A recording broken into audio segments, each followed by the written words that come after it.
Hi friends, welcome to ஆச்சியின் அறுசுவை. இன்னைக்கு நம்ம சேனல்ல அருமையான கொள்ளுப்பொடி எப்படி தயார் பண்றதுன்னு பார்க்கலாம். இந்த ஒரு கொள்ளுப்பொடியில நிறைய மருத்துவ குணங்கள் இருக்கு.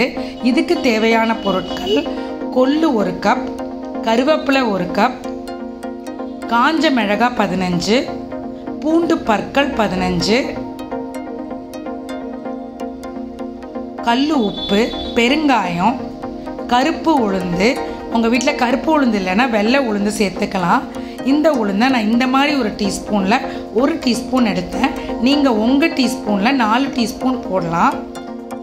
அதே டீஸ்பூனில் 1 டீஸ்பூன் நான் எள்ளும் பொட்டுக்கடலையும் எடுத்திருக்கேன். தாளிக்க நல்லெண்ணெய்.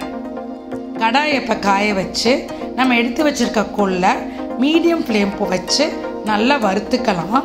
இந்த கொள்ளு நல்லா வாசனை வர்ற வரைக்கும் நம்ம வறுக்கணும். 1-2 கொள்ளு வெடிக்கும், அப்போ இது வறுபட்டுருச்சுன்னு அர்த்தம். இந்த கொள்ளில் நிறைய இரும்பு சத்து இருக்குது. உடம்பை இளைக்க செய்கிற தன்மை இந்த கொள்ளுக்கு இருக்குது. இதை நல்லா வறுத்தோன்னே நம்ம ஒரு பிளேட்டில் இதை கொட்டிக்கலாம். திருப்பி கடாயை நம்ம அடுப்பில் வச்சு பாக்கி இருக்கிற பொருட்களை வறுத்துக்கலாம். இப்போ இந்த கருப்பு உளுந்தை நம்ம சேர்த்துக்கலாம். குழந்தைங்கள்லாம், அதாவது பெண் குழந்தைங்க வயசுக்கு வரும்பொழுது நம்ம உளுந்தங்களி செஞ்சு கொடுப்போம், அந்த இடுப்பு எலும்பெல்லாம் பலப்படுறதுக்கு. அதனால இந்த உளுந்தை இதில் சேர்க்குறோம் நம்ம.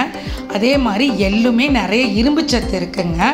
இது எல்லாமே மருத்துவ குணம் உள்ளது.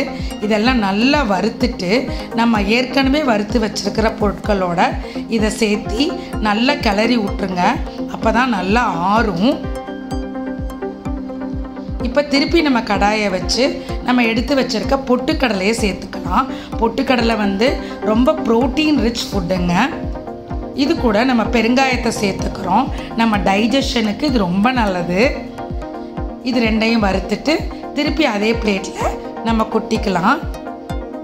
திருப்பி கடாயை அடுப்பில் வச்சு நம்ம கொஞ்சமாக நல்லெண்ணெய் சேர்த்துக்கலாம். நல்லெண்ணெய் சூட்டை குறைக்குங்க. இப்போ நம்ம முடி வளர்ச்சிக்கு உதவுகின்ற கருவேப்பிலையை சேர்த்துக்கலாம். வெள்ளை எள்ளு கூட முடியை நல்லா வளர வைக்குங்க. பூண்டை சேர்த்துக்கிறோம். இப்போ நம்ம பூண்டு கொலஸ்ட்ராலுக்கு ரொம்ப நல்லது. நம்மளோட மெட்டபாலிசத்தை நல்லா இன்க்ரீஸ் பண்ணும். பிளட் ப்ரெஷரை குறைக்குங்க. இப்போ வரமிளகா காரத்துக்காக அதையும் நம்ம சேர்த்துக்கிறோம். உங்களுக்கு காரம் அதிகம் வேணும்னா கொஞ்சம் அதிகமாக வரமிளகா சேர்த்துக்கோங்க. இப்போ கல் உப்பை சேர்த்துக்கிறோம். எப்போவுமே கல் உப்பை பயன்படுத்துங்க. பவுட்ரு உப்பை விட கல் உப்பு ரொம்ப நல்லதுங்க. இதெல்லாம் நல்லா வறுத்துட்டு இப்போ நம்ம மற்ற பொருட்களோட இதை சேர்த்துக்கலாம். இந்த கலவை நல்லா ஆறணும்.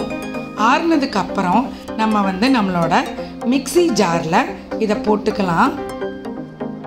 ரொம்ப நைஸாக அரைச்சிடக்கூடாது. நைஸாக அரைச்சா பொடி மாவு மாதிரி ஒட்டும். ஸோ ஓரளவு குறைன்னு அரைங்க.